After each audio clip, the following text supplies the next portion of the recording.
Yeah, I promise not to take too many jabs at your beloved Buffalo Bills. The Bills are pretty good. They're pretty good. I just saw a stat. They scored the most points and given up the least points in the entire NFL over the last 5 years. Never won a Super Bowl. Yeah, it doesn't mean much. It harkens back to the days of the mid-'90s when you learned the phrase, boy, I love losing Super Bowls. The Jim Kelly, all the Hall of Famers and stuff. It feels like really good. A lot of Hall of Famers, really good players, but not able to bring it home. No, I'm glad you brought it up. I don't know if we can say much more about that. There's not much to say there, Dan. No.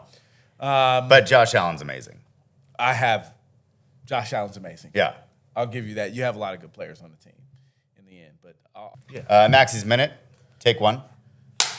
I'm Khalid Maxie, here with Maxie's Minute with my guest, Dan Falkner. I had to have you on. I appreciate being in this space. I feel like I just want to touch everything. And I think the people want to know what's going on over here at Jesuit Media. Sure. Well, thanks for being here and involving me in Maxie's Minute. I've been behind the camera multiple times, so this is kind of funny for me to be in front of the camera. It's fun to be here and have you as my guest in my classroom.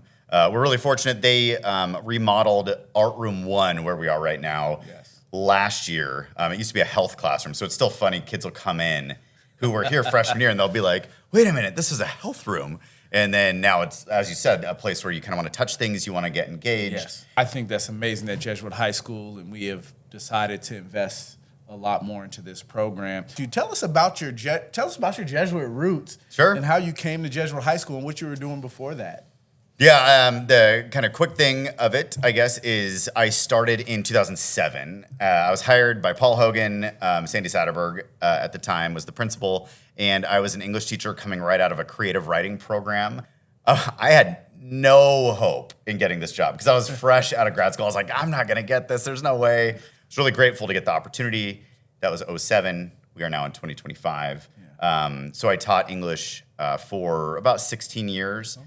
I was department chair for 6 years, and I loved it. English was awesome. But like a lot of educators around age, late 30s, you start kind of wondering, like, what do I want to do? What's this going to look like? So I did an admin program. I have my admin certificate, but that wasn't quite filling that bucket. And the pandemic, one of the things that came out of it was I started a woodworking YouTube channel, and I had been teaching journalism and photography for a long time, and I thought, how could I bring some of these elements into the classroom? Because students were getting really interested in video, and video production is such a big part of reporting now and journalism. So with Scott Powers, he and I talked with you on board. We talked about how we could maybe make this program more of a program instead of just 4 separate courses where we had yearbook, photography, journalism, and broadcast journalism. Dan, I don't know that you're fully giving people what they want as far as your background Yeah. goes. I consider you our residence Renaissance man. But you also have deeper roots than that. Did you attend a Jesuit high school by any chance? I did. I went to Gonzaga Prep. My dad was the principal when I was there. Al Falkner, for anyone who might know the Jesuit circles out there. Just incredible career at Gonzaga Prep. He was a baseball coach for 18 years, I think. English teacher for 15 or so, maybe 14. And then he was athletic director, principal. He became the president up there. He is just, a phenomenal role model for me and someone I was always able to look up to. And even today, he's now on the board at St. Andrew's Nativity School, which is really neat to see him continuing to do a lot of that work. Al Faulkner is a role model for me, too, by the way. Dan Falkner had great opportunities, and he's granted me a few coffees, and I've tried to pick his brain a few times. But that's amazing. About the evolution of the program, where do you see the program growing from here? It's interesting to think about this changed from, again, 4 very separate classes. So I think the first couple of years here, it's been a little bit of just experiment as we go, because this isn't really a program you see at any other Jesuit schools, and it's not something you see at a lot of schools in general, where we're trying to really integrate all the classes together and share content and create interesting content that hopefully serves the community well. One of the things I talk about with the students is we want to tell our story. Yes. The students would love to do, of course, like cover the Seahawks or cover the Blazers, and that's great. And I want them to like scratch that itch if they have it, but we need to cover Jesuit football. We need to cover the robotics program. We need to cover arts over here in this building, because that's where we are most important and valuable in kind of this sphere. And so going forward, we need to, I think, go deeper into that and really find the stories that we need to tell at Jesuit High School, and hopefully get better in just what we do, right? In your work and your time here with the Jesuit Media Program, is there any particular project that stands out to you that you're really proud of at this point in time with the students, and maybe even beyond the students, in the service you've been able to provide for Jesuit High School? I think the program as a whole, I would just like to say I'm very proud of all of that the students have really come together and they've created this into what it is. I have kind of like an idea for what I'd like them to do, but they come in with just a ton of energy, ton of creativity, and I love that. One thing I think that's been unique, and I think it's gotten a lot of people's attention in the community, is we've been doing these media shoot days. And those are big undertakings, but we're able to better illustrate not only our sports teams, which we shot every single varsity sport team but one this year, which is a huge undertaking, but we also were able to showcase for the plays, for all the theater productions, we were able to bring those casts in, and then we can put all that content out on social media, and we can provide really high-level quality shots to those programs and to those teams so that they can then use those.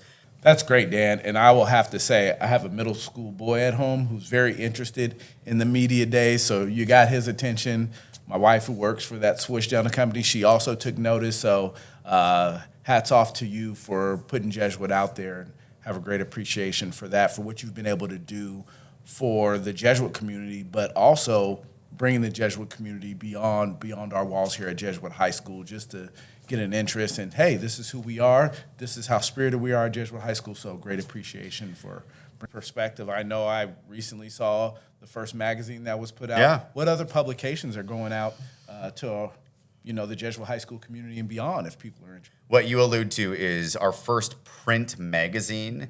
It's not our first one ever, but it's the first one in about 7 years. And that was really to capture long-form feature stories. And it was a really good first edition. I'm really proud of that and what the students did with it. I think in years to come, that'll be a really neat area where we can tell longer stories of faculty members, of students that just require more work and that aren't served as well online.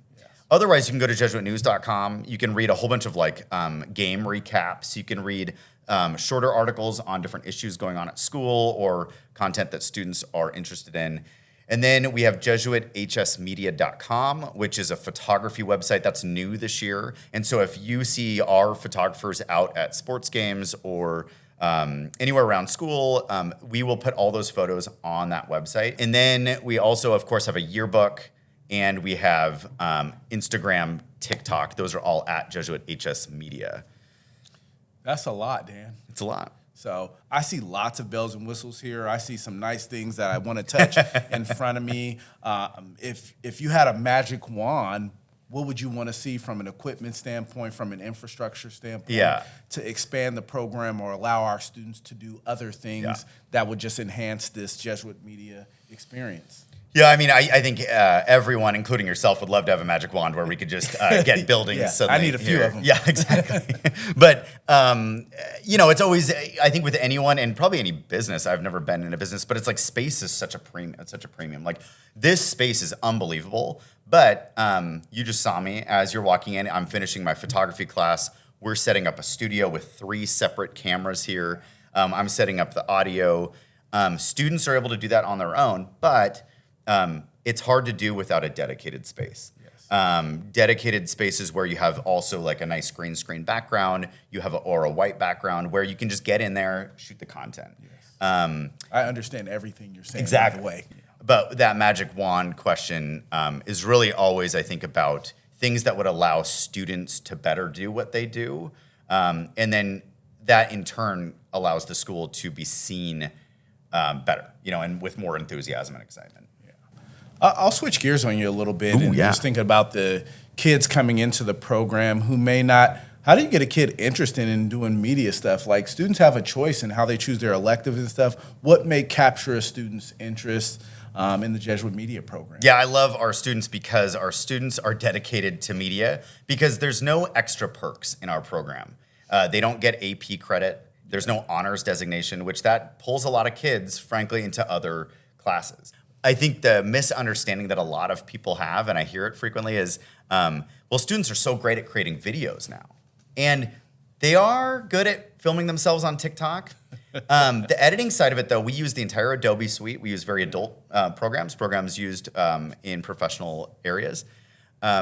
It's a big learning curve. You know, when you're learning Photoshop or Premiere or After Effects, it's a big learning curve. And students are great consumers, and the benefit is they see stuff and they know if they like it. But if you ask them to break that down, how did they create it? Sometimes students will be like, I'm not really sure what happened there. So that's the learning part, and that's why it's an important process. Yeah, and I think it's a skill they'll be able to take with them long beyond they're going from Jesuit High School, so that's great. You've been able to help me see a vision through in the beginnings of it.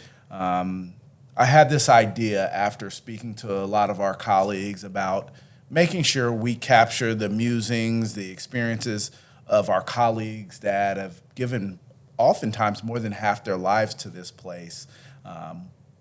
You getting the opportunity to sit down with them, ask them questions about, you know, what are their stories, what were their influences, what advice would they give to a student or a new colleague. You want to talk about that experience a little? That's really special to me, and I tell them each time. I sat down with Jeff Honeycutt, I sat down with Gary Rombach this year, who are both retiring at the end of the year, and I said, this is really special for me that you would be willing to be vulnerable with me, to share with me, to talk about, you know, summarize kind of your time at this place after all this time in about an hour and a half. Yeah. And then I get to edit it down and try to make your story a 10-minute ultimate kind of like piece that people could watch in the community. This is one of the reasons I love Jesuit High School also, to have as many colleagues as we do, give more than their half-life. I think the number is about 18 folks who have been here for 30-plus years. Mm-hmm. I think that says something about our institution and the willingness to do that. Obviously, we hope that they have all received something from it because they definitely have a lot to offer. And maybe one day we can be those 30-year. We're getting there. 30-year veterans. We're both getting a little grayer. Oh, I'm a lot grayer. And, you know, as I have a student who will be here in probably less than 2 years myself, I'm really starting to feel the angst about how long I've been here. Jesuit High School has given so much to my family, so I have a great appreciation for it in that regards. What do the people need to know maybe that we haven't talked about the media program? I'll have colleagues come in, and sometimes people from the community, and they'll say, hey, could you guys film this or do this type of thing? And not every project's going to work. Yeah. And sometimes they might take on a project, and it just doesn't succeed. Yeah. And that's something I just always want people to understand, is that these are teenagers trying to create good content, and they're going to do their best. And I think more and more we're having fewer swings and misses. Yeah. But overall, you know, it's just understanding that these are still high school students. Yeah. And then the other thing to understand is they are taking this as an elective for one of their 7 classes or whatever it might be.